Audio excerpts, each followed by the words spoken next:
नमस्कार, 4 TV news देख रहे हैं आप और मैं हूं आपके साथ शिवम दुबे। 4 टीवी न्यूज के खास कार्यक्रम देश दुनिया में आप सबका स्वागत। बुलेटिन की शुरुआत करेंगे और सीधे रुख करेंगे खबरों की ओर। दिल्ली में आचार्य विद्यानंद जी महाराज की 100वीं जयंती के उपलक्ष्य में प्रधानमंत्री नरेंद्र मोदी ने उनके शताब्दी समारोह में विशेष डाक टिकट और सिक्के जारी किए। समारोह में प्रधानमंत्री मोदी ने आचार्य विद्यानंद को धर्म चक्रवर्ती की उपाधि से सम्मानित किए जाने पर विनम्रता से इसे मां भारती को समर्पित किया। उन्होंने आचार्य को युग पुरुष और युग दृष्टा बताते हुए कहा कि उनके आध्यात्मिक आशीर्वाद से उन्हें हमेशा मार्गदर्शन मिला है। प्रधानमंत्री ने भारत की प्राचीन और अमर संस्कृति की महत्ता बताते हुए इसे ऋषि मुनि और आचार्यों की देन बताया। जैन धर्म और अहिंसा के अनुयायियों के बीच प्रधानमंत्री मोदी ने अपने दिल से जुड़ा संवाद साझा किया और जनता के साथ इस पावन अवसर को यादगार बनाया।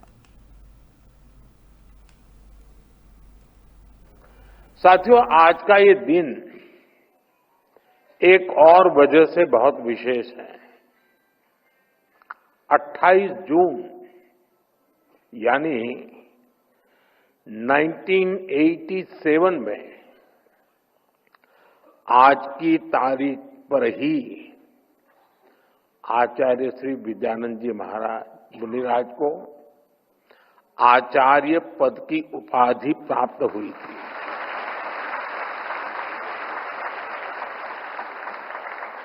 और वो सिर्फ एक सम्मान नहीं था, बल्कि जैन परंपरा को विचार, संयम और करुणा से जोड़ने वाली एक पवित्र धारा प्रवाहित हुई। आज जब हम उनकी जन्म शताब्दी मना रहे हैं, तब ये तारीख हमें उस ऐतिहासिक क्षण की याद दिलाती है। मैं इस अवसर पर आचार्य श्री विद्यानंद जी मुनिराज के चरणों में नमन करता हूं। उनका आशीर्वाद हम सभी पर हमेशा बना रहे, ये प्रार्थना करता हूं। साथियों, श्री विद्यानंद जी मुनिराज की जन्म शताब्दी का ये आयोजन ये कोई साधारण कार्यक्रम नहीं है। इसमें एक युग की स्मृति है, एक तपस्वी जीवन की गुंज है। आज इस ऐतिहासिक अवसर को अमर बनाने के लिए विशेष स्मृति सिक्के, डाक टिकट जारी किए गए हैं। मैं इसके लिए भी सभी देशवासियों को अभिनंदन करता हूं। मैं विशेष रूप से आचार्य श्री प्रज्ञा सागर जी का अभिनंदन करता हूं, उन्हें प्रणाम करता हूं। आपके मार्गदर्शन में आज करोड़ों अनुयायी पूज्य गुरुदेव के बताए रास्ते पर आगे बढ़ रहे हैं। आज इस अवसर पर आपने मुझे धर्म चक्रवर्ती की उपाधि देने का जो निर्णय लिया है, आज इस अवसर पर आपने मुझे धर्म चक्रवर्ती की उपाधि देने का जो निर्णय लिया है,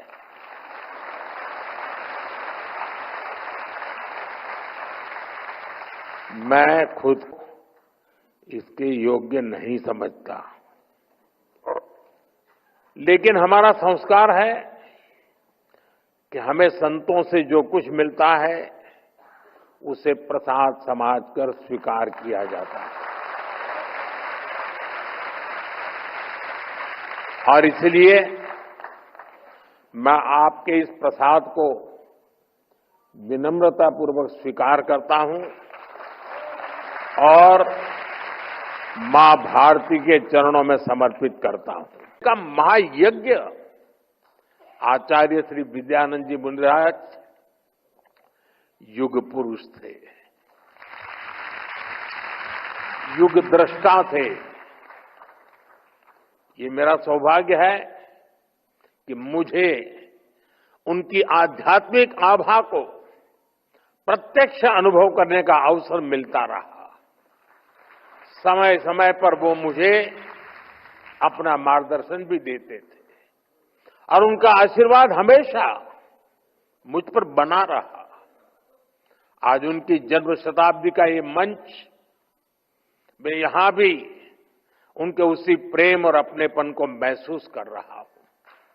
साथियों, हमारा भारत विश्व की सबसे प्राचीन जीवंत सभ्यता है। हम हजारों वर्षों से अमर हैं क्योंकि हमारे विचार अमर हैं, हमारा चिंतन अमर है, हमारा दर्शन अमर है। और इस दर्शन के स्रोत हैं हमारे ऋषि, मुनि, महर्षि, संत और आचार्य। आचार्य श्री विद्यानंद जी मुनिराज भारत की इसी पुरातन परंपरा के आधुनिक प्रकाश स्तंभ है। कितने ही विषयों पर उनकी विशेषज्ञता थी, कितने ही क्षेत्रों में उनकी दक्षता हासिल थी।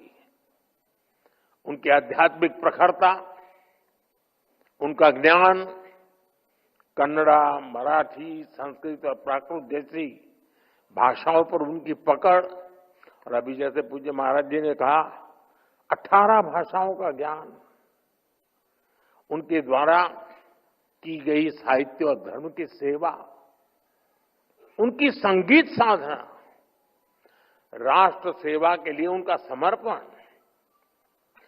जीवन का ऐसा कौन सा आयाम है जिसमें उन्होंने आदर्शों के शिखर न छुए हो।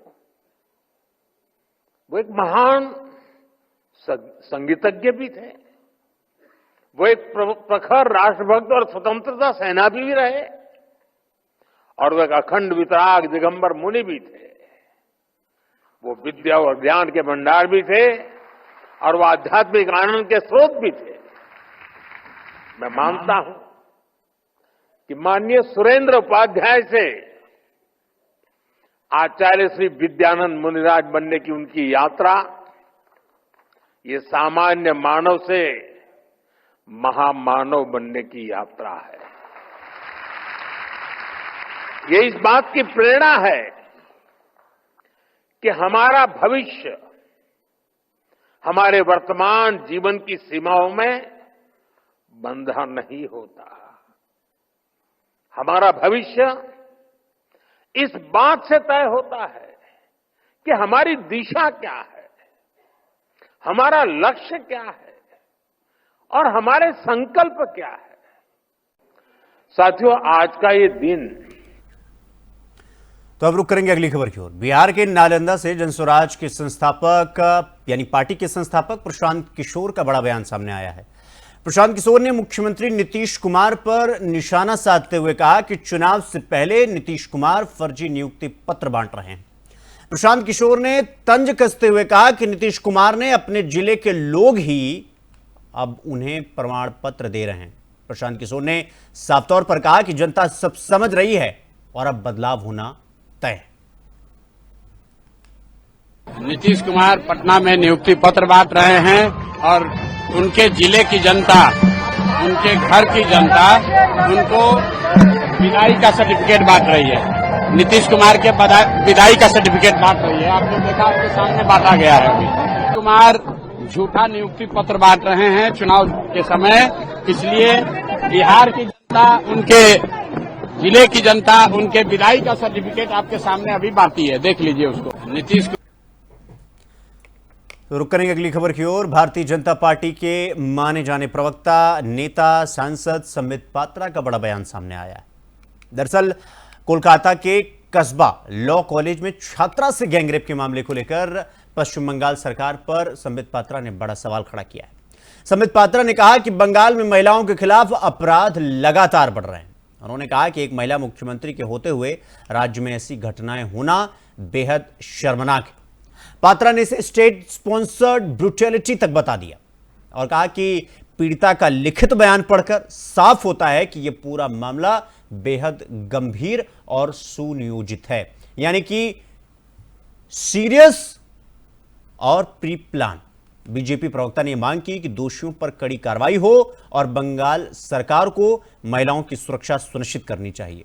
युवती के साथ जबरदस्ती की गई और ये भी कहा गया कि भाई दानव की तरह महिला से व्यवहार किया गया। टीएमसी के नेता ने बाकायदा धमकाया भी। यूनियन में 7 लोग, जो कॉलेज यूनियन टीएमसी की प्रचारित है, जो कॉलेज यूनियन टीएमसी की है, उसके 7 लोग इकट्ठे हुए हैं। उनमें ये 3 जो गैंग रेप करने वाले अक्यूज्ड है, जिन्होंने गैंग रेप किया है, वह भी मौजूद है। इनमें से किसी को इस पीड़िता के साथ प्रेम का संबंध स्थापित करना है। उन्होंने कहा कि आप मुझसे शादी कर लो। बाद में लड़की ने कहा कि मेरा बॉयफ्रेंड है, मैं शादी नहीं कर सकती, और उसके बाद ये सारा कुछ हुआ है। गार्ड रूम के अंदर उस पीड़िता को लिया गया है, और सबसे दुखद विषय है, गार्ड वहां मौजूद थे। गार्ड को बाहर जाने के लिए इशारा किया गया, गार्ड सब कुछ देखते रहे, मगर गार्ड्स ने कुछ नहीं किया। वो बाहर आ गए और अंदर में फोर्सफुल इंटरकोर्स, रेपिंग। पीड़िता ने स्वयं अपने स्वहस्त लिखित चिट्ठी, जो चिट्ठी आज पूरे दुनिया के सामने है, उस चिट्ठी में मैं दिखाना नहीं चाहूंगा क्योंकि नाम भी इसमें होगा। खैर, उन्होंने नाम साइन नहीं किया है। मैं उस पोर्शन को छुपा करके आपको दिखाना चाहूंगा कि ये वो चिट्ठी है। ये वो चिट्ठी है जो चिट्ठी पीड़िता ने लिखा है।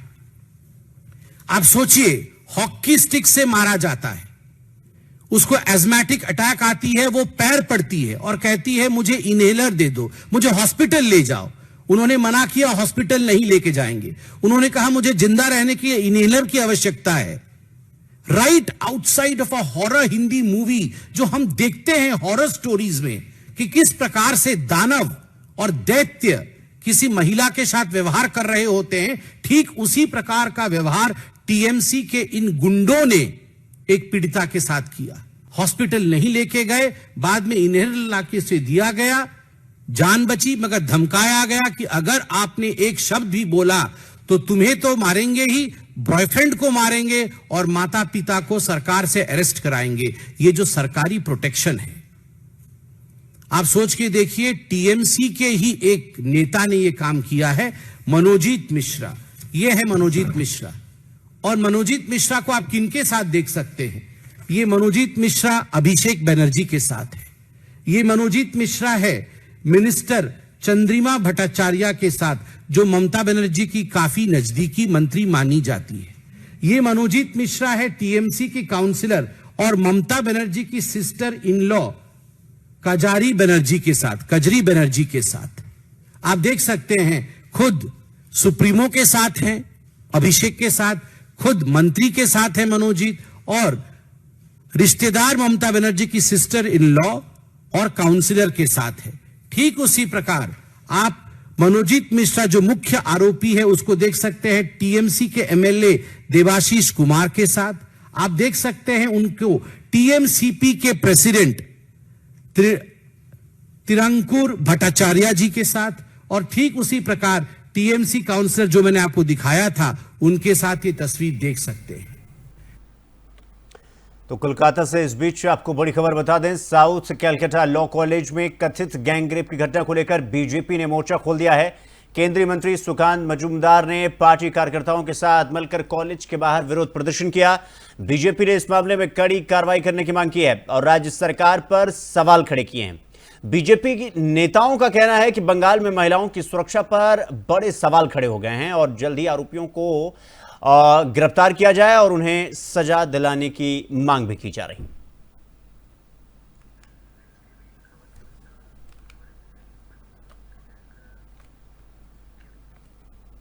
तो वहीं पटना से बड़ी सियासी प्रतिक्रिया सामने आई है और वो क्या, आपको बताते हैं।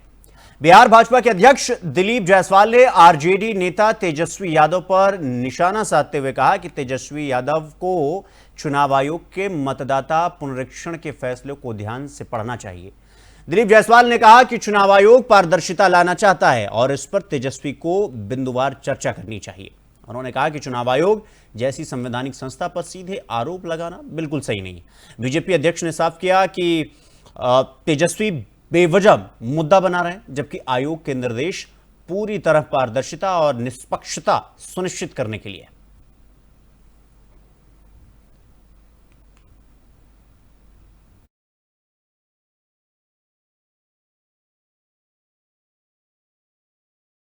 तेजस्वी यादव जी को, विपक्ष प्रतिपक्ष के नेता को मैं एक सुझाव देता हूं कि इलेक्शन कमीशन ने जो फैसला लिया है अभी मतदाता पुनरीक्षण का, एक बार उसको अच्छे तरीके से पढ़ लें कि इलेक्शन कमीशन उसमें क्या क्या करना चाहती है। अगर इलेक्शन कमीशन चाहती है कि किसी की मृत्यु हो गई है तो उसका नाम उस लिस्ट से हट जाए। इलेक्शन कमीशन चाहती है कि जिनका नाम पूरे देश में 2-3 जगह मतदाता सूची में है तो वो इस बात को साबित करें कि भाई हम किसी दूसरे जगह हमारा मतदाता सूची में नाम नहीं रहा। तो 2003 का जो ये है कि बहुत लोगों का नाम पूरे देश में 2 जगह भी है, तो पारदर्शिता लाना चाहती है इलेक्शन कमीशन। तीसरा है कि एक परिवार के जितने भी सदस्य होंगे उसका एक ही बूथ पर जो है वोटिंग हो। अभी क्या होता है, पिता का किसी बूथ पर नाम डाल दिया, बेटा का किसी बूथ पर दे दिया, तो बहुत सारे लोग पोलिंग करने नहीं जा पाते हैं। तो यानी एक परिवार को एक जगह क्लब करके, बंच बना करके एक साथ उनको जो है एक बूथ पर नाम दिया जाना है। तो इस तरह करके अगर इलेक्शन कमीशन ने जो जो डायरेक्शन दिया है उस डायरेक्शन पर चर्चा करना चाहिए। सीधे बोलना उचित नहीं है कि इलेक्शन कमीशन के बारे में कुछ आप उस पॉइंट वाइज चर्चा कीजिए। तो तेजस्वी यादव जी। तो ओडिशा के मयूरभंज जिले से बारिश से तबाही की बड़ी खबर सामने आई है, जहां जिले में लगातार हो रही भारी बारिश के चलते नदी नाले पूरी तरीके से उफान पर आ चुके हैं। उससे उदाला बालासोर मार्ग पर बना जमुआ घाट पुल अचानक ढह गया। पुल गिरने से आसपास के गांवों का संपर्क पूरी तरीके से कट गया और लोगों को काफी परेशानियों का सामना करना पड़ रहा है। प्रशासन ने मौके पर राहत और बचाव दल तैनात किए, लेकिन नदी के तेज बहाव के चलते काम में दिक्कत आ रही है। फिलहाल स्थानीय लोगों से अपील की गई है कि वो वैकल्पिक रास्तों यानी ऑप्शनल जो रास्ते हैं उनका इस्तेमाल करें और सावधानी बरतें। मौसम विभाग ने अगले 48 घंटे और बारिश की चेतावनी जारी की है।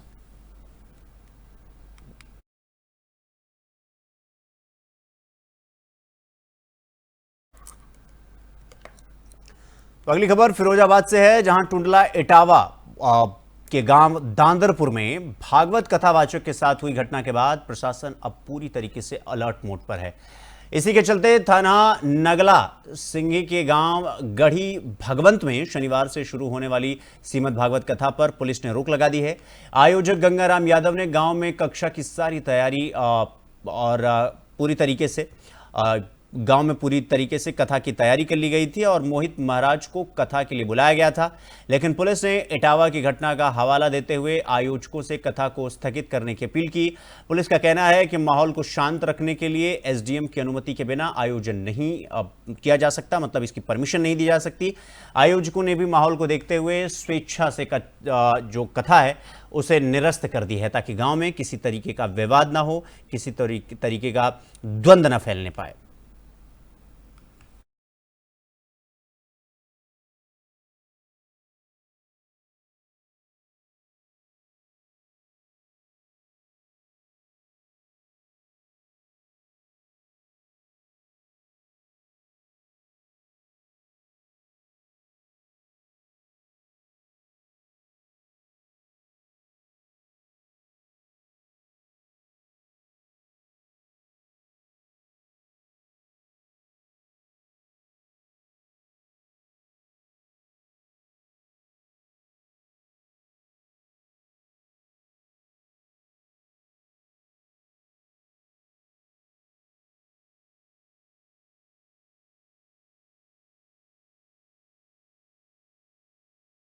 चूक न हो और हर गतिविधि पर नजर रखी जाए।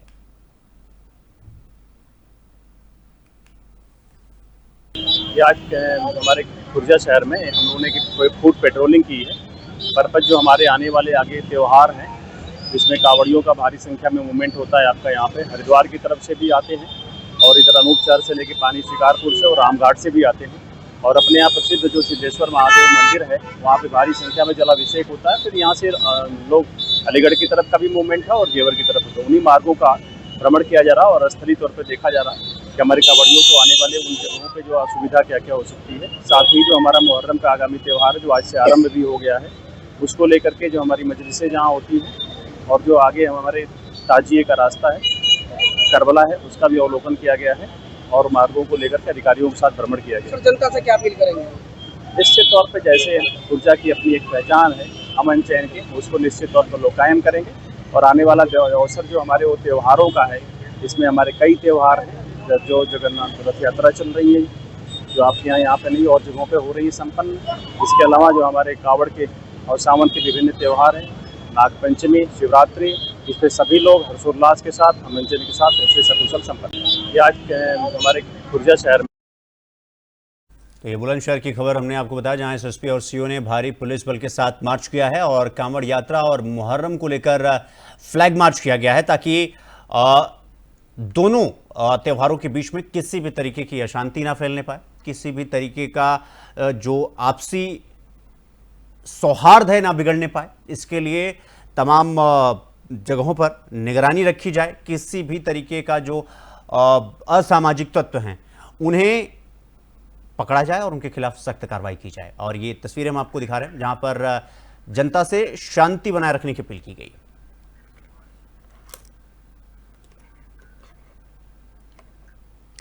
तो अब रुक करेंगे अगली खबर की ओर। गुरुवार की रात गाजियाबाद के थाना विजयनगर पुलिस ने मुठभेड़ के दौरान 2 बदमाशों को गिरफ्तार किया, जो 27 जून की रात एटीएम को तोड़कर पैसे लूटने का प्रयास कर रहे थे।